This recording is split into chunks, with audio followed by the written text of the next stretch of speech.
આપણે જ્યાં હોઈએ તો એની કેટલી ઉપાધિઓ છે એ મટી જાય, અને આપણને રજા આપે પછી કેટલી ઉપાધિઓ વધે. આ પ્રેક્ટિકલ બધું થયું છે, જુઓ ને. નથી થયું 48 વર્ષમાં? બરાબર.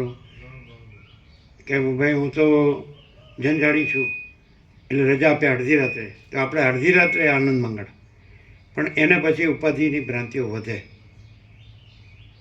અને આ હોય તો અખંડ વિવેક હોય, પ્રકાશ હોય, આનંદ મંગળ હોય, શાંતિ હોય, સંતોષ શાંતિ હોય, તો ઉપાધિઓ મટે.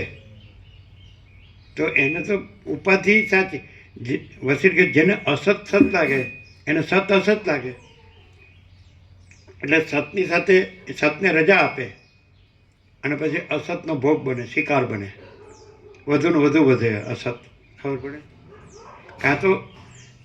કાં તો આને રજા આપે ને કાં તો પોતે અહીંથી જાય. એમાં જવાનું, એ પ્રકાશમાં જવાનું.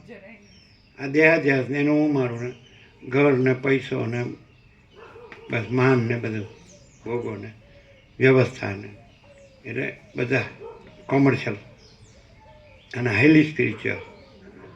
પણ આ ન ખબર પડે, કારણ કે એની પાસે એ છે જ નહીં. કેમ કે એ સત્યને ઓળખી શકે એવું એની પાસે સાધન એને બગાડેલું છે. એ અમારું ઘર ને મારું ધન ને મારું ફેમિલી ને આ બધી અમારી બધી રજળપાટ